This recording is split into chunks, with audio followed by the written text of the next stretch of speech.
Hello, friends. Welcome to the From Busy to Rich podcast. This podcast exists to inspire you as an advisor to increase your profitability and the quality of life, but not just for you, for those that you serve. I want to welcome back, as always, Mr. Wes Young. How are you today, sir? Doing great, Andy. Great to see you. Good to see you as well, Justin. Thank you for joining us. It's good to be here. We're going to talk more deeply about playing an infinite game. And, it's our goal to be really practical. And so this could be sort of a heady topic. We'll redefine a finite game. There's a winner and there's a loser. You keep score. It's very clear they're playing against each other. In an infinite game, there can be more than one winner. And oftentimes there are people who are playing a finite game right next to those who are playing an infinite game and not realizing that that the person who's playing the infinite game is really ignoring the person playing the finite game. It's like, I'm not competing against you. I'm playing a larger game. And when you play that larger infinite game, you're going to make different decisions, in different ways. And one of those we're going to dive into real deep today is that one of the keys to having, to play the infinite game is to have a flexible playbook. And so I want to talk about what that means on a really practical level for advisors. So what will it look like, Wes, for an advisor to be using a flexible playbook where they play an infinite game versus what is traditional in a more finite game? Yeah. So I think that when you understand that you're playing an infinite game, you have, as we spoke about in our last podcast, a overarching just cause. And that just cause is so expansive that it allows your methods for producing or moving towards that just cause, they have to be flexible, because what's working now and what got you to one point in your career may not be the thing that is going to continue to get you to where you want to go in the future. And if you're so stuck in your playbook, in the way I've always done it, what you become is beautifully prepared for a world that no longer exists. Yeah. And if you look at, companies that were dominant in their industries and then they became no longer dominant, in many cases obsolete or out of business. Hey, I thought about this last week. I was coming home from the Titans game. My son and I went to go see the Titans play the Colts. And I don't know why, but the WeWork sign is still up at the top of a very large building in downtown Nashville. And I'm guessing they just didn't have enough money to remove the sign, because they're long gone. But yeah, there was a time when WeWork made a bunch of sense. Yeah. And now it's a story of just massive failure. Right. Yeah. So it's a good example of not pivoting, of not being flexible. And there are other businesses like that. They do not adjust accordingly. That's right. And I think, transformation is a requirement of the infinite game, because there are the rules of engagement are not fixed when you're playing an infinite game. They are when you're playing a finite game. You know what needs to happen in order to win the football game. You know the things that, and you agree to what's a penalty, what's not. The time you have to work with. Now you can be a little creative with it, certainly, but in the end, it's like, here's the structure, here's what you're dealing with. But if next year they change some rules and you still defend the old rules, you're not going to win that game, right? If they move the goalpost, and make or move where they're kicking off from, or change the roughing the passer requirements, and you still go off the old stuff, right? You're not going to win that game. So that happens in business all the time. Again, famously Blockbuster, Netflix, right? Is they just kept playing the same game. It's just nobody else wanted to play the game with them anymore. And Netflix said, we'll evolve to be a great home entertainment company. And we've got a lot of different ways we think that can play itself out. And we're going to invent new ones in the future as it changes. That's a flexible playbook. For advisors, I look at that. We see this all the time is, people that played a transactional game where their kind of approach was, I'm going to meet, I've got a process where we do a transaction. Maybe that's, uncover a need for a insurance policy, or, I'm going to move these assets over and manage them here. And again, not bad or wrong. Okay. But there's another game that is more transformative, where it focuses on not just doing transactions with the client, but actually helping them think and see and move more powerfully. And to do that, it requires annual strategy sessions. And it requires you knowing a lot of other things other than just have to do with the insurance policy and the asset management that will help increase this client's profitability and quality of life. And to do that, you get paid for it. And that's why we call our class Transform, is how do we teach you to live in a transformative, infinite game way, rather than just continuing to have to survive off the transaction, which we believe is more fun. I think that language, I love that language you said about the transaction. We've heard about that. And I think the danger is that if you're listening to us, you might think, well, guys, I have to do transactions. Yeah. We all need to do transactions. That's the business, But I think the difference is it's not transaction only, right? I mean, it's like there are people who they operate in a transaction only world.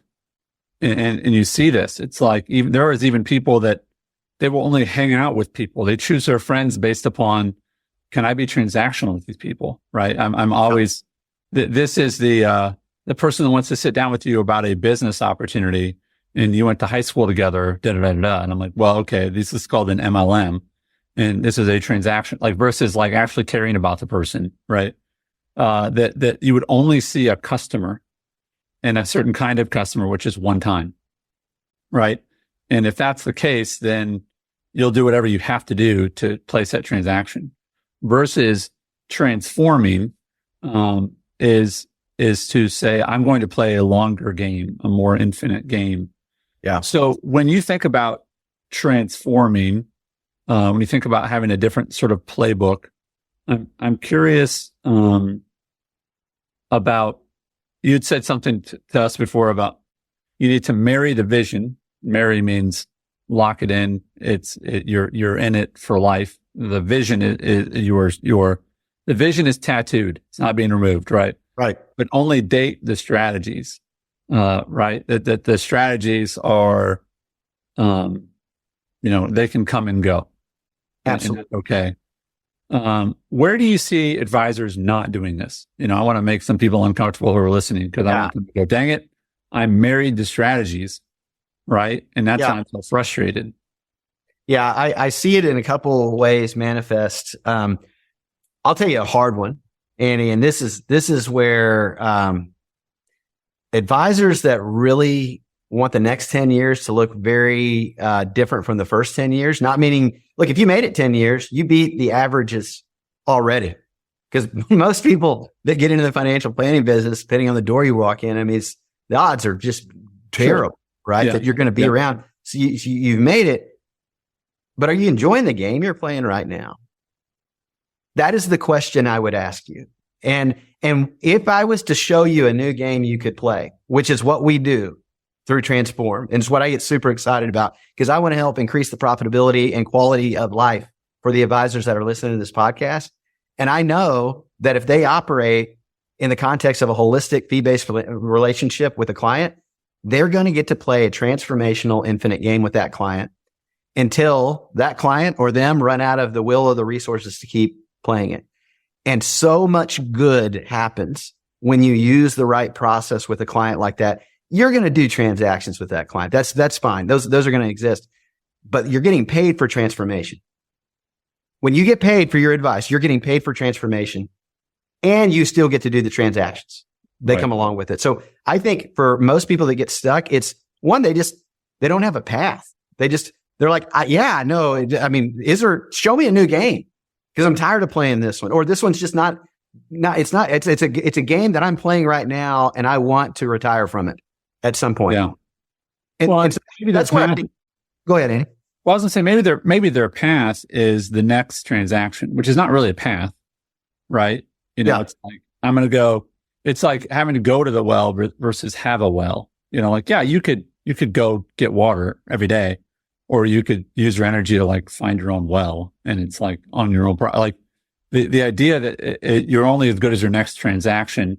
And again, I think people would say, listen, guys, I have AUM. I'm accumulating, right? But I do think that there is another layer to that, which is that that's still transactional in that there's not a lot of transformative power. Certainly there's power over time, but is your relationship with your client really going to transform their life in a measurable way?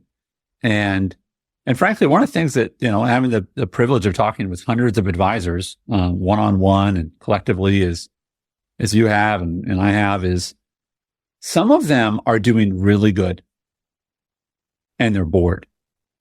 Or they're doing really good and they're like, you know what? I got to the mountaintop and it was empty. It was not a fulfilling experience, right? Now, I hope your bank is full, but I think we know that there's only so much money you can fit in your casket. And when you get there, you can't use it, right? That's not really the game. So I think that when we talk about having a flexible playbook, you have to marry the vision, right? Which is that I want to transform people's lives, but how I do that, the strategies I do that, in order to do that are very different. And you have to be willing to say, hey, what got me here is not going to get me there. And the sad irony, Wes, is there's people that have been in the business a long time.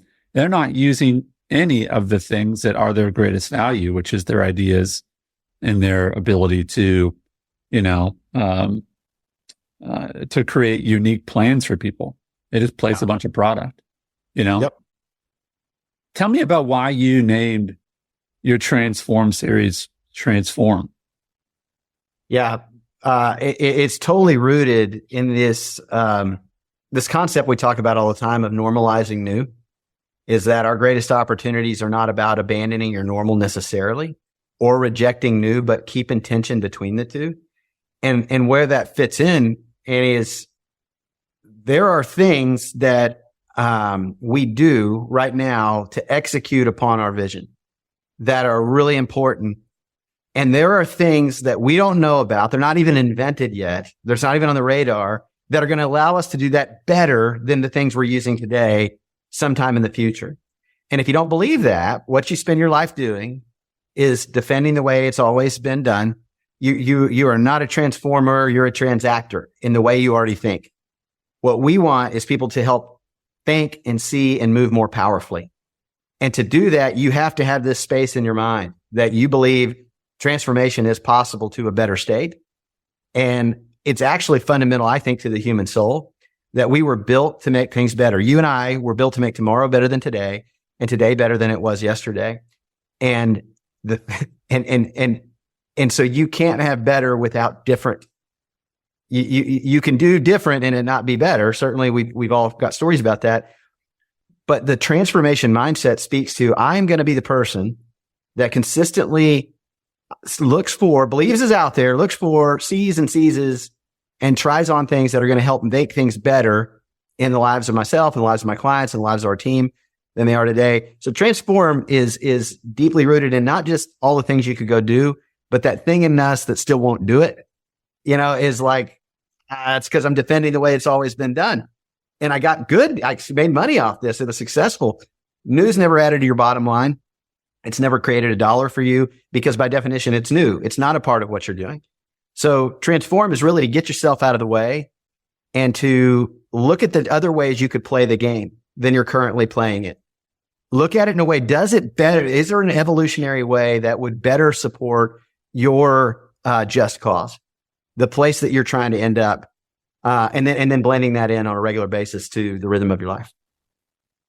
Yeah, I know one of the things that you've referenced this verse in the Bible before about, not being a part of the world, but being transformed by the renewing of your mind. Yeah. That if you want to change yourself, you have to change your mind. That's where change always starts, right? Is with an idea, right? And I do want to encourage you, those who are listening. If you're listening to this, you're the kind of person that wants to transform. You want to be a different person a year from now. Doesn't mean you hate who you are today. It means that you want a better version of you, right?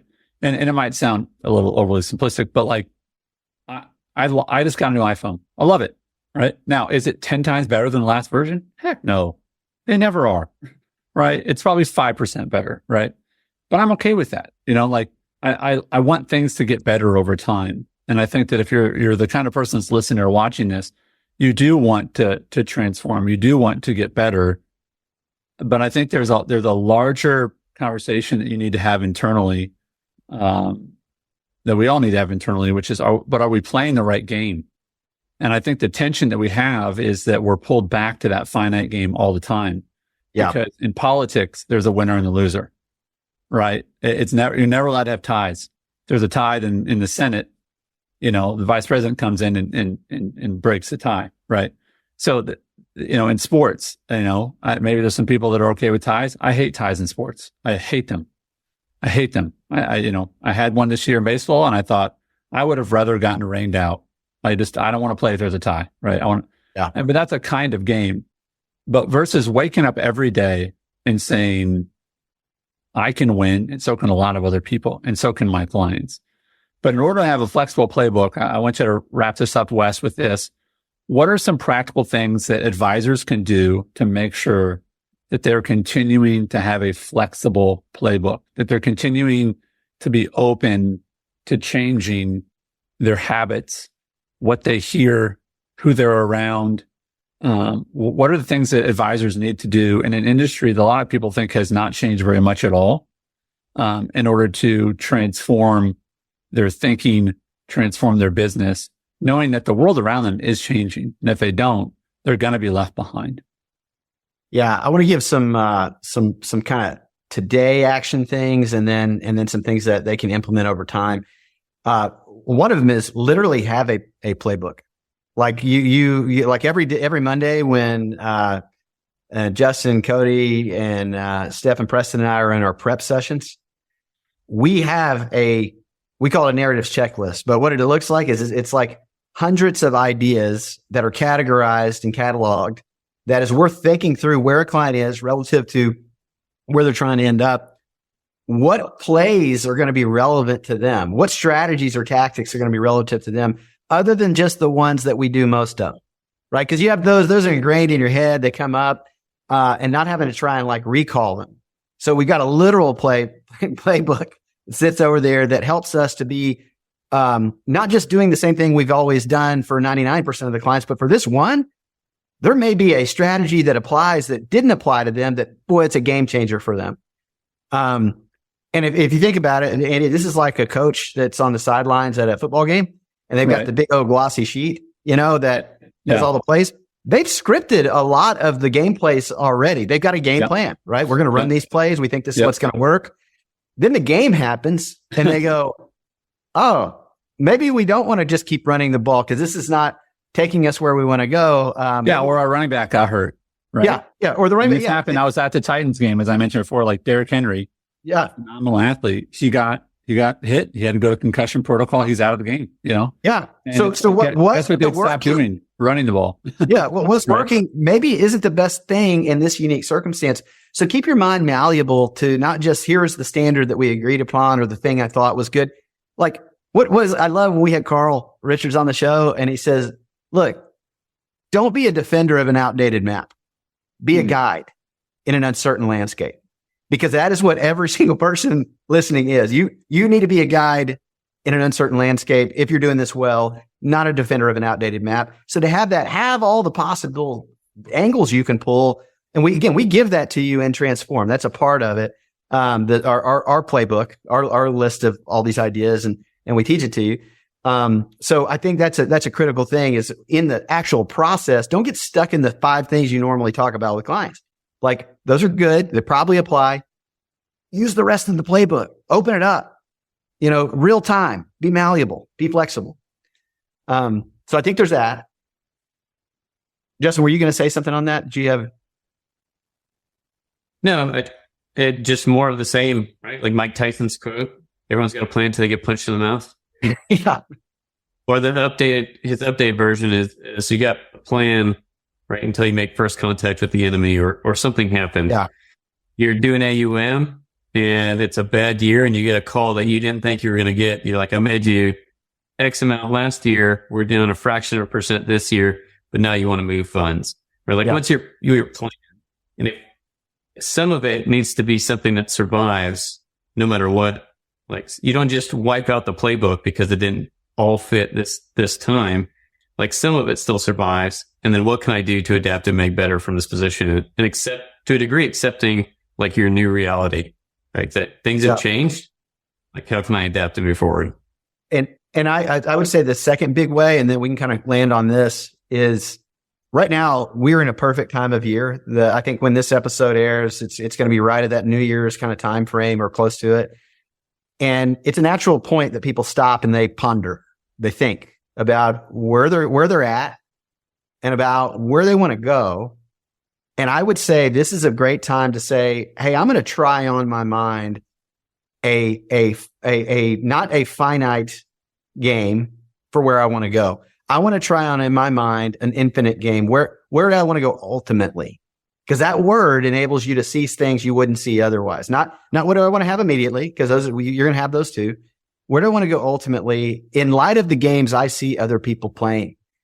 And hopefully, if you've listened to the podcast long enough, you realize that there's a fun game that a lot of advisors are starting to play, but it is still the minority. I mean, there's just not a lot of people because they're so entrenched in the way it always was, and it requires you to see the infinite game in order to make the transformation to become the kind of advisor that people want to pay for their advice and play an infinite game with, play a transformational game with, not just the transactional game with.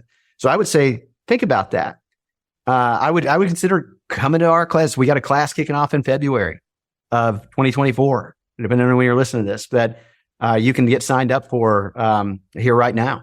So focus on that. Do life by design, not by default. And when you think about where you want to go and you think about where you are now, that's where being flexible in the playbook of saying, all right, there's lots of things I can do to transform myself to that.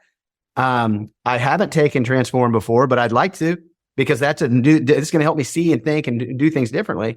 And again, that is a perfect time for you to embrace this kind of thinking. Well, I do want to encourage you to folks to check that out, wesyounglive.com. It's where you can find that. It'll also be in the show notes wherever you listen to this podcast. Just go to the notes and find that URL and click there to find the next. Again, whenever you're listening to this, the next Transform series as it's taught, and it is a series of live teachings, and also there's just a lot that goes into that. It's not just a automated experience. It's very, very engaging, and frankly, it works. It's worked for hundreds of advisors. So if you're interested in that, go to wesyounglive.com. As always, Wes, Justin, thank you for your time. Folks, thanks for listening. One last favor to ask. If this podcast has been a help to you, really, Apple and all of their mysteriousness, the best way for other people to find out about this show is for you to log in and to leave a review on Apple Podcasts. So I know that can be a little confusing for some, but if you're listening to this, it's probably going to be going to the podcast app on an iPhone or whatever iDevice and leaving a review there. And it seems like a small thing, but in Apple's world, that is their currency for popularity. So thank you for listening. Thanks for leaving a review, and thanks for your time.